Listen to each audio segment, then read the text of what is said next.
تو رایم داریم برمیگردیم، من و حاجی و سامیار به سمت میخوایم من و حاجی بریم باشگاه، میخوایم بریم پا بزنیم، بعد میخوایم بریم گلف بازی کنیم. آقا میخوام یه خاطره تعریف، خاطره که نه، میخوام یه چیزی برای شما تعریف بکنم. نه صحبت کسموس نیست بچه ها، صحبت کاسبیه. داشتم اگه استوریای منو بچه ها دیده باشین، داشتم میگفتم که حاجی، بهش گفتم حاجی دنبال دو چیزه، بعد بهش گفتم حاجی دنبال پوله، گفت دنبال پول نیستم. تعریف کن حاج، دنبال چی جان قدیر؟ بلند سوال نمیشتم. میگن اول قبل که فکر کنی باید امپراتوری بیزنس درست کنی، باید میگن اون از خونه که میخواد بسازی، میگن اول پیشو باید درست بسازی قبل اینکه به سقفش فکر کنی. حاجی میگه که آقا، میگه میلیون چی میگم، بیلیونر هم بشی، میگن که حاجی آرش میگه داداش اگر کار نکنید، میگه اصلا زندگی به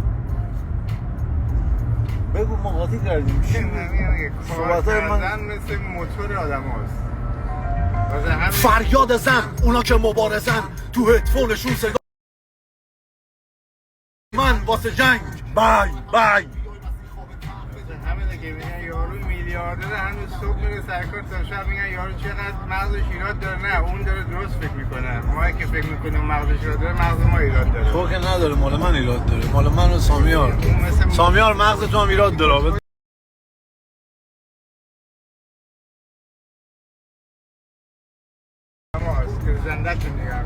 آقا من اول که اومدم آمریکا، اینو من تو لایو حاجی گفتم، حالا شاید شما باورتون نشه. حاجی اومد فرودگاه دنبال من، صحبت 10-11 سال پیشه.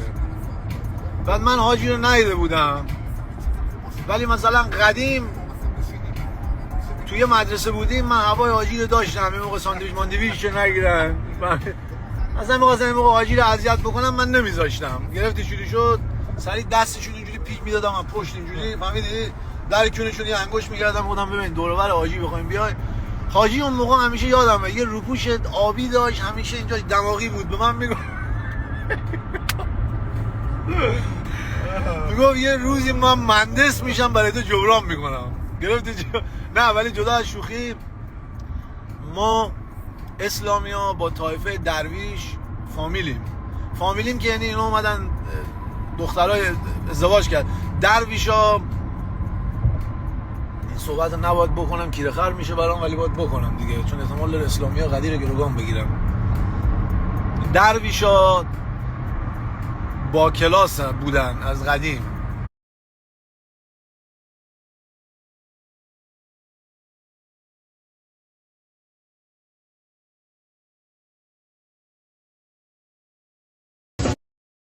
بعد الان که دیگه داشتی که نوکرتم دیگه آیسی تو شمال، اگر بدونین مال روستای همون ونوشن اونور، اینا تحصیل کرده بودن از قدیم، همش مثلا خارج بودن و فلان بودن و اینا. ما اینور اسلامی ها دنبال همین جک و جنده بازی و قمار و حال و هول و امروز و عشق است. اسلامی ها مثل مکزیکی ها ناجی، فقط امروز عشقه، کس قاره فردا چی میخواد بشه. خلاصه حاجی، ما با برادر حاجی، برادر بزرگ حاجی، میشه شوهر دخترعموی قدیر. بعد مادر حاجی اینام اسلامیه، باباش درویشه.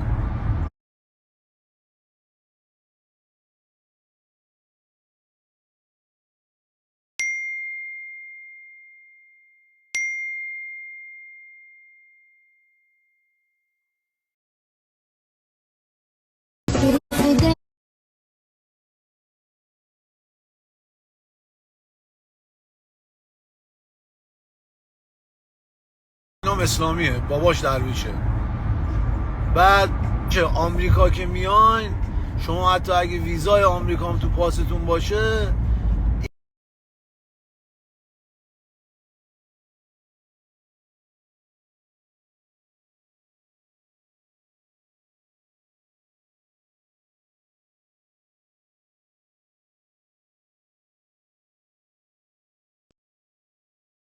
ما اومدیم و رسیدیم آمریکا و این ور اون ور حاجی اومد فرودگاه دنبال ما. آقایون الان که 60,000 نفر اینجا هستیم، من ایسی بهتون بگم لاتاری ثبت نام بکنین، لاتاری گرین کارت آمریکا باز ثبت نام بکنین. الان منو گاییدین، من 100 بار گفتم یه ماه 2 ماه دیگه نمیدونم چقدر دیگه بسته میشه، لاتاری ثبت نام بکنین، اسمتون در میاد، میاین اینجا، میاین پیش حاجی هستین خودتون. ها حالا بعد اینجا رو گوش کن. حاجی ما اومدیم فرود، میخوام بهتون بگم که من برای چی هنوز کار دارم میکنم، با اینکه چی، با اینکه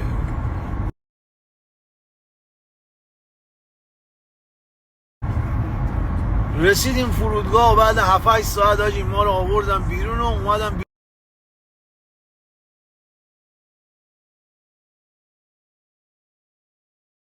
گفت آیسان سرخپوستم بیا خونه، این چه دهنی ازت میخوام شب بگم. گفتم ای داده بیدار. خلاصه این ور اون ور ما رفتیم خونه حاجی. من تو اون لایو گفتم حاجی ساعت 3 2:30 3 صبح من برم دستشویی، روز اول بود دیگه، مثلا 11 شب رسیده بودم، 3 رسیدیم خونه. حاجی اون موقع 2 تا دوست دختر همزمان تو خونه داشت. 10 سال پیشه. یه دونشون دختره با جان آرش بذار بگم بابا 10 سال پیش بود دیگه. چرا حرف مفت داره میزنی؟ هیچی. بعد الان میبافه واسه جون من این تو حاجی جون دستتو بده گوش کن حالا. بعد من رسیدم تو راه که داشتیم میرفتیم و اینا، ساعت 11 شب بود. اینجا نگه دار یه لحظه کار دارم، جان قدیر نگه دار. من واسه همینجا حاجی رنج روور داشت، من اونور نشسته بودم، حاجی پشت من. حاجی دقیقاً اینجوری نشسته بود، اینجوری. بعد اینجوری میکرد. چی داره میگه؟ میگفت خار مادر زندگی تو میگم، به من میگفت. من حالا نیست حاجی سوئدی صحبت میکرد، سوئدی و انگلیسی میگفت اشپاکس میگم، اشپاکس میگم، یعنی میگمت هیچی. گفتم آرش دمت گرم و ما خلاصه اومدیم پیش تو، زحمت کشیدی و فلان و اینا. گفت زحمت؟ گفت یک دهنی ازت بگم که حالا وایسا. آقا رفتیم تو خونه.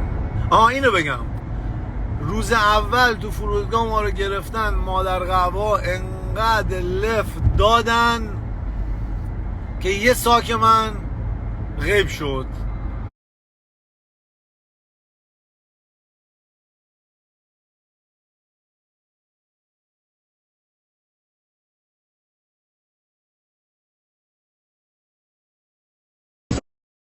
بودیم دیگه.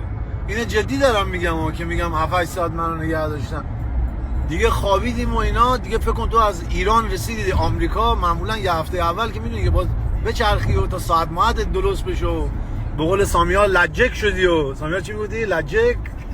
ها؟ لجک یا جت لگ؟ داری لایو نگاه میکنی؟ تو بغل من نشستی که. آقا یک روز صبح اگر دیدی که تمام اخبارهای ایران زد که 2 تا از قوی ترین اینفلوئنسرهای ایران آیسی و حاجی مردن، این 100% سپاهیه. حاجی هم به من دیشب گفت آیسان نیم ساعت من میخوابم تو بیدار باش، نیم ساعت تو بخواب. اتفاقا اومدم بالا سرتون یه چشیتون باز بود. این سرکله این بچهای امر معروفو داره. الان من برم دارم به چی میگم. بس سالایی که میکنه میدونی چیه که با پدر دمار چی چیزایی صحبت میکنه. آخرین بارت که پدر دیگه بالا رفت کی بود؟ اصلا سالایی که رفتی به آمریکا. حالا آقا بگذاریم ببین چه بلایی سر من اومد، ببین چه بلایی حاجی سر من آورد. ساعت 2:30 شب بود. من خوشحال هی آسمون رو نگاه میکردم، گفتم خدایا رسیدم آمریکا، خارشی گاییدم. ساعت 2:55 دیدم صدای پا داره میاد. ببین داره میاد. دیدم لخت با یه دونه برگ بزرگ، همون تو یه دونه گلدون بزرگ. یاد گلدون سبزه تو خونت بود؟ دیدم یه دونه. اینقدر داستان بافی میگم یه کتاب بنویس. میگم داستان بافی زیاده، این اگه بنویسه من میگم به حتما میگیره این کتاب، این کارو بکن حتما.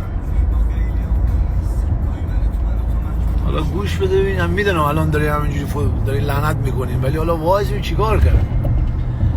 دیدم یه دونه برگ اونم به خودش نبست، لخت برگ، این یقه گردن برگ دار اینجا کشیده پایین سمت خودش اومد تو اتاق.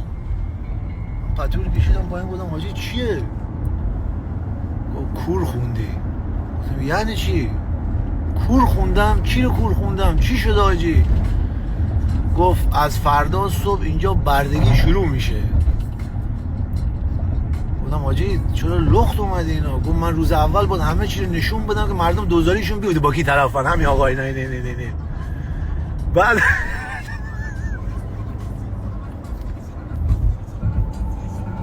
یا ارمان پدرت بکن جان قدیر سر نموز کنم جان قدیر با هم سمرا ارمان پدرت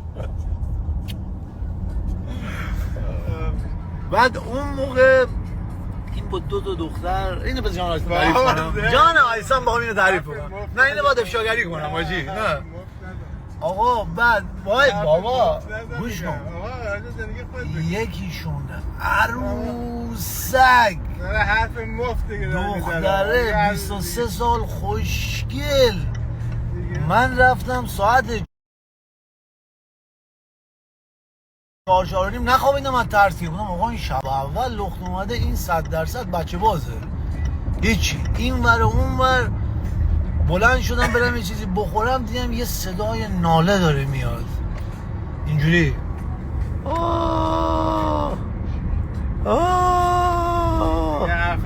بعد گفتم خدایا چی شده باشه، اینجا کجاست ما اومدیم؟ اگه آمریکا خارکسته اینه بذار ما برگردیم همون چالوس باشیم.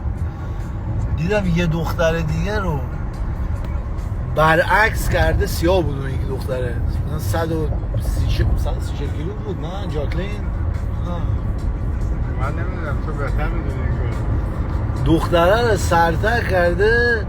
بعد میگم این چیه؟ میگه میخوام دو بگیرم از این. دو چیه؟ همون دو. حالا نگه دار تلمزنی رو بهشون بگم.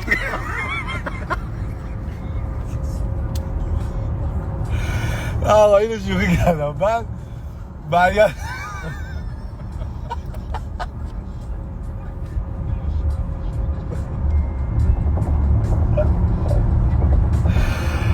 آیزان اسلامی دهنتو من گاییدم بچه تو چرا انقدر کس شعری آخه؟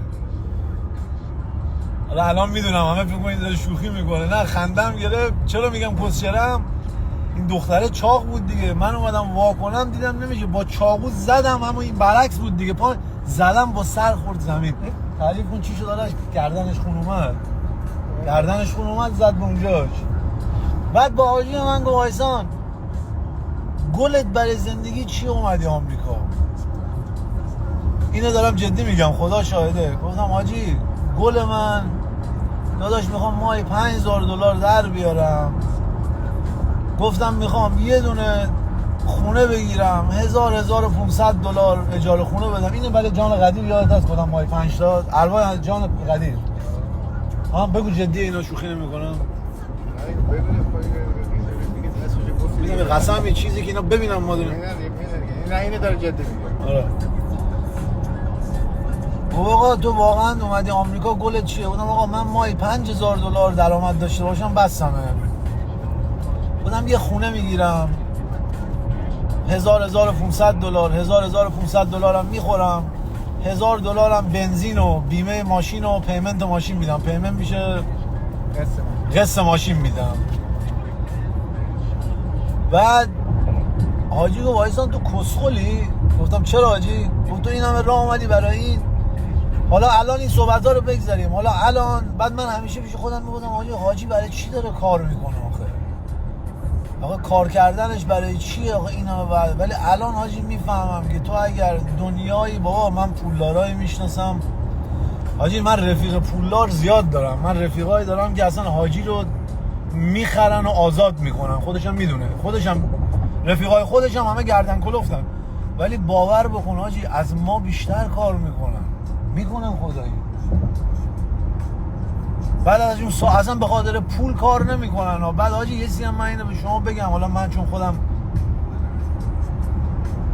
پایین ترم میگم، تو وضعت که خوب میشه به یه سری چیزا تو زندگیت که میرسی اصلا داداش دیگه بهت حال نمیده. الان من دایرکت میگیرم چرا با ماشینات بیرون نمیری، نمیدونم چرا با اون ماشین سه چرخه این ور اون ور نمیری. داداش حال نمیده بعد یه مدت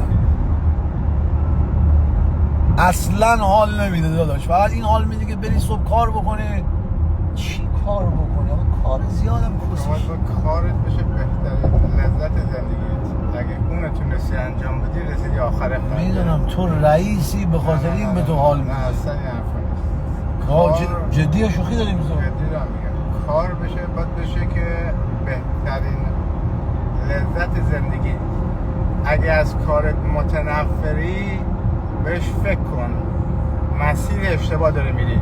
بعضی موقع مجبوری مسیر اشتباه بریم، ولی فکر بهش بکن که وقتش اومد مسیر عوض کنی. اینا چون صبح که میخوای بری سر کار باید دیرت بشه که چیزی میگه خدا که زودتر میرسم اونجا. فرق نمیکنه کار میکنی، فرق نمیکنه صاحب کاری. اگه اون نقطه نرسی به اون جایی که اون که رویاهات هیچ وقت نخواهی رسید.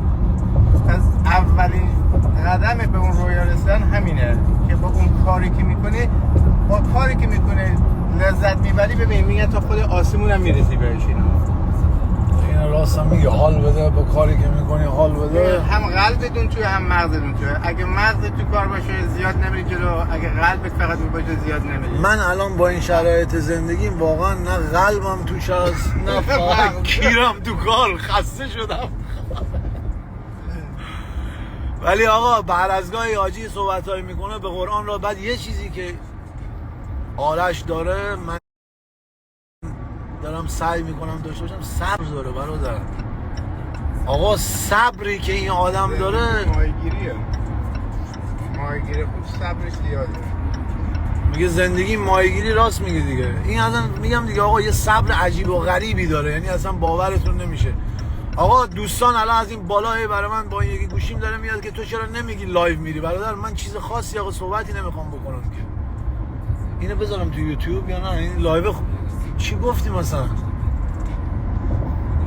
سامیار حالا تو یه نصیحت بکن. بیا جلو، بیا جلو. نه مثل این تاکسی هست ایران میام وسط. نه یه دست بزن اینجا آرنج. نه میدونم آرنجت، دوتا آرنج بزن جلو. بیا جلوتر. خب نظر تو سامیار چیه در مورد زندگی؟ راجع به زندگی هر هدفی که تو زندگی دارین قلباً دنبالش کنین، چون که خدا به جیبتون نگاه نمیکنه، به دلتون. این ایرانت آقا. یه دقیقه این صحبت سامیار 3 ماه از ایران اومده یه حرفی زد که حاجی من فکر بکنم 90% رفیقای من که شما هستین این حرف سامیار رو موافق باشین. بگو که میگفتی هر جا میرفتم چون نمیخواستم ایران بمونم حال نمیده. من گفتم خودم که حالا تو یه عوضش بکن بگو. من قلباً هدفم رو دنبال کردم. این که هدفم مهاجرت بود و هدف اصلی هم مهاجرت به آمریکا بود در اصل. بگو چند ماه تو راه بودی؟ من نگو چجوری اومدی رو نه، ولی بگو چند ماه تو راه بودی. 2 ماه تو راه بودم. چقدر تو جنگل خوابیدی؟ جنگل نبودی؟ کجا تو دریا بودی؟ تو مکزیک بودم. آقا سامیار یه کاری کرد که به والله قسم اونی که ادعای لاتی میکنه فکر میکنه من لاتم، به جان قدیر جدا از شوخی نمیتونه این راهی که این اومد اینجا نشسته بیاد الان. آقا خیلی ساده است دیگه. ببین حالا ما که من آجی که خودمون داداش اصلا ما آدمای خوبی هستیم سامیار یا نه؟ اصلا نمیطوره. کسبازی در نیاد که صفت قطعا همینطوره. آدم خوبی هستیم یا نه؟ حقیقت بگو. آره. نه چقدر 0 تا 10 چندیم؟ دروغ نگو. منو بیشتر بگو. 9. خریم بساره میگه 9. من به تو نبودم بگو 6 مگه. از 5 گفتم. نه ولی حاجی به سامیار گفتم سامیار. آقا سامیارم عین مغزش اصلا مثل منه. برگشتم گفتم سامیار به ایران نموندی دلیلش چی بود اینا؟ گفت داداش دلم خوش نبود اونجا. میگفت 1000 تا کارم کردم. چی کارا کردی سامیار بگو دقیقه. با کلاس بازی در نیاری دیگه، با خودت باش. آره من تو شرکت میتاکیش بودم، واردات شکلات و قهوه. اسم کمپانی ها رو نگو. اوکی. آره. توی بوتیک بودم، شرکت برق بودم، شرکت مخابرات بودم. چند سالته الان؟ 33. سامیار 33 ساله. 33 سالگی الان اومد پیش من حاجی. این آقا رو میخوام 5 سال دیگه شما نگاه بکنین. عقب سر بشین بذار رو ببینم خوب.